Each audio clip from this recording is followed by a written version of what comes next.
Kalimera, Kalispera, whatever time you're watching, this is Mappa. I'm Stel. It's a little bit earlier than usual.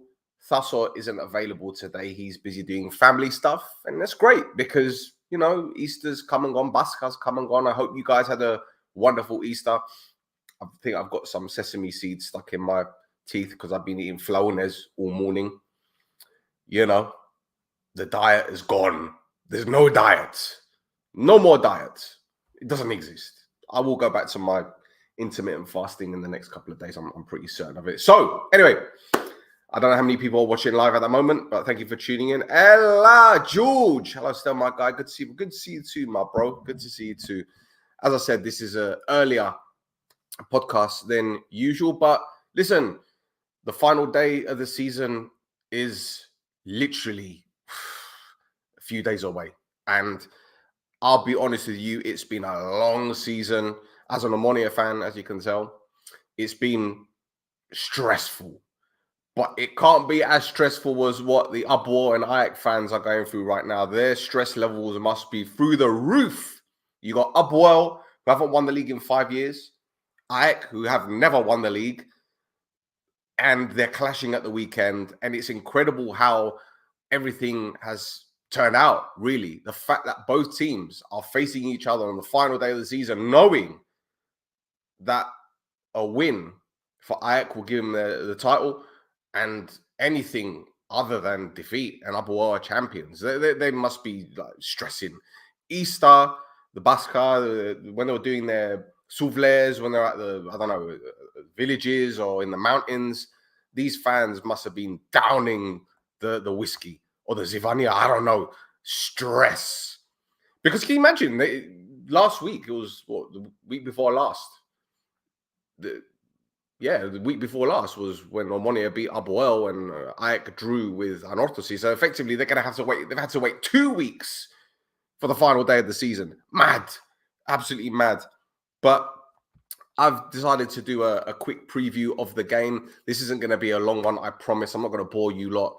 So again, thanks everyone for tuning in. Thank you for liking and subscribing and being part of the NC Network family. We're going to continue to give you more content over the summer. We're non-stop. So whether it be Omonia content, or whether it be This Is Mappa, Cypriot football in general, we've got loads planned, loads and loads and loads planned. So I'm going to keep you guys entertained as much as possible. I know last summer we went pretty aggressive. We were pretty aggressive with the interviews and everything. And people didn't like the amount of alerts that they were getting because it was almost every day.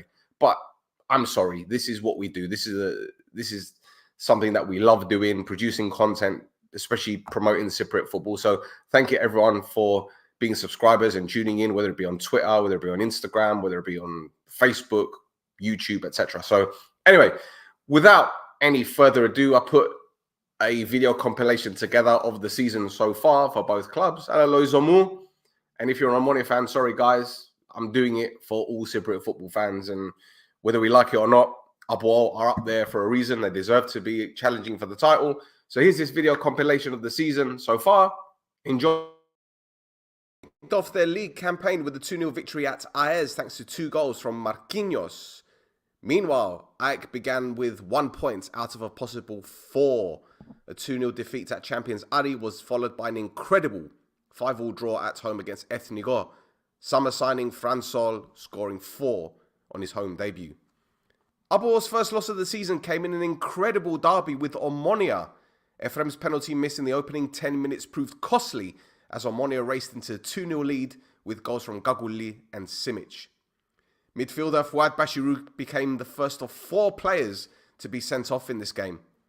Efrem made up for his miss, pulling one back with a fantastic set piece before the break, but 5 minutes into added time, Dalcio was sent off for a second bookable offence. 2 more red cards followed in the second half as Shebak and Simic received second yellows. Absolutely bonkers. But the madness didn't end there. APOEL's 1-1 draw at Anorthosis was shrouded in controversy due to a half-time altercation between Sapinto and David Gallejo, which saw both head coaches sent off. Gvilidaya gave the visitors the lead from the spot before a howler from Belic allowed Ferreira's shot to creep into the net. At half-time, Sapinto clashed with an Anorthosis security guard as the teams left the field. A fired-up Sapinto then went on the attack during his post-match press conference, leading to an altercation with an Anorthosis supporter in the corridor. The CFA acted swiftly, handing Sapinto an unprecedented 4-month touchline ban. But after came the coach, asked to say to the referee to give me the red card. I even don't speak about this with this small coach. APOEL retaliated by beating Buffalo by a 1-0 thanks to Wilson's header. Meanwhile, AEK suffered a shock 3-1 defeat at AES, the pick of the goals coming from Ali Reynolds with a 25-yard thunderbolt. Matchday 10 saw APOEL hammer AEK 3-0 at the Arena thanks to goals from Shebak, Marquinhos and Angel Garcia's own goal. Victory puts APOEL top on 23 points, level with the champions Ari. AEK slipped down to 8th, and with only 3 wins from the opening 10 games, the inevitable occurred. Luis Odra was sacked. Former Cyprus national team head coach Ben Shimon took charge for the second time. His previous stint at AEK came in 2012. AEK's new manager bounce was in full effect as 10 wins from the next 12 games kick-started their season. Victories over Ari, Buffo and Omonia began to silence the critics, putting AEK back in the title equation. Defeat at Aris provoked APOEL into a goals bonanza, scoring 3 or more in 6 out of the next 11 games. A 1-0 victory at Buffalo was followed by a 3-0 annihilation of Omonia. Goals from Marquinhos, Gabriel and Shebak handed fans the perfect Christmas gift. A shock 2-1 loss at Ethnigor clearly rattled APOEL as they took their anger on Othello 6-0, Doxa 4-0 and Garmiodesa 4-1. With 4 games left of the regular season, APOEL remained top on 51 points. AEK's incredible run of form moved them up to 3rd, 6 points off the top. A controversial equaliser 5 minutes from time on match day 23 helped AEK snatch a point at the Ghazibi. Facundo Sanchez's header was deemed to have crossed the line by VAR, a decision that enraged APOEL, adding more drama to the title run-in. Sapinto returned on the touchline for APOEL's draw at AEL, but victories against Ari and Doxa meant they would go into the playoffs in 1st place. Meanwhile, AEK, who went down 2-1 at Apollon, bounced back with wins against AEL and Anorthosis. Ben Shimon's men would begin the playoffs 7 points behind APOEL. A nightmare start to the playoffs led to critics questioning whether or not APOEL would end their 5-year title drought. A 0-0 draw against Anorthosis was followed by a 1-0 win over Buffalo, then back-to-back defeats against Ari and Omonia. AEK began the playoffs with a 1-0 win at Buffalo, then a draw against Ari. Victories against Omonia and Anorthosis cranked up the pressure on APOEL as the Larnaca side moved within a point of the leaders. Dongia's 9th minute strike gave AEK the perfect start against APOEL, but the away side turned it around with goals courtesy of Domane and Ndongala, extending their lead at the top to 4 points and placing one hand on the title. 7 days later, and APOEL's lead was cut to 1 point again after they suffered an unlikely 2-0 defeat against Anorthosis. AEK responded by trouncing Buffalo 3-0 at home. A Kvilidaya penalty and Marquinhos' emphatic finish made it advantage APOEL as they beat Buffalo 2-0 away. Later that evening, a 96th minute winner from Milicevic at Ari sent a message to APOEL: "We aren't giving up." Ari were APOEL's next victims as they cruised to a 2-0 victory with goals coming from Shebak and Kvilidaya. AEK responded with a 2-0 win of their own. Rafa Lopez and Dongia put Omonia to the sword. The penultimate matchday of the season came with a huge plot twist as Omonia beat APOEL 1-0 in the derby. With AEK playing at the same time and being a goal ahead against Anorthosis thanks to a close-range Rafa Lopez goal, holding on to the lead would put them top of the league by 2 points. However, a 93rd minute equaliser from Makun dented AEK's title ambitions, turning 3 points into 1. And here we are, the final day of the Prodathlima season.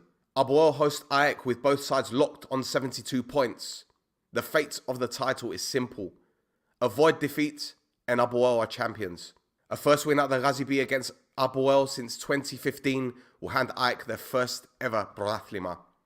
It's certainly the most important 90 minutes in Cypriot football history. There you go. That only took me 4 hours to do. But I hope it was worth it. Because I think it's important to understand the scenario and the situation and how things have been this season in Cyprus. It's been an incredible season. If you're a neutral, you'd absolutely love it. And I know there are many people across the world that have a little bit of an interest in Cypriot football. And I hope those who may be watching live or are watching on a repeat enjoyed that. So yeah, awesome work, bro. Thank you, man. Appreciate it, George Moore. Here there. What's happening, buddy? Come on. So yeah, that is effectively it. One game, and that decides the title. So put it in the comments. Let me know who you think is going to win the game. I've read a few things today about ticket sales and perhaps this being Crespo's final season at APOEL. You know, for him to bow out with a title would be huge for him. And obviously huge for the fans and the repercussions for next season. What does it mean for the rest of the league? You know, if AEK win, it's massive. It would be the first title win, and it will just show that Javi Roca has done an immense job. I mean, he's done a fantastic job already. Let's get it right. Last season, they got into the final 16 of the Conference League. I know they got walloped by West Ham, but for Cypriot football, it's incredible. Obviously, APOEL didn't get into Europe. Well, they didn't get to group stages this season, but I think they put in some respectable performances, especially the away game in Ghent. So let's see how this season pans out. So again, let me know what you guys think in the comments. Who's going to win the title? What the score's going to be? And yeah, I hope you've enjoyed the video. That's it for another episode of This Is Mappa. Like I said, it was going to be a short one because there's not much has really happened in the past couple of weeks anyway. But we will be back next week, certainly, to discuss the title. We'll get more special guests. Don't forget to visit our website, www.nc-network.com. We've got loads of articles coming your way. We also have an email address if you want to join the team, if you feel like writing. It's all anonymous as well. Contact at nc-network.com. We also have an Instagram and Twitter at This Is Mappa. So boys and girls, thank you for tuning in. It's been one hell of a season. So until next time, that's the gala.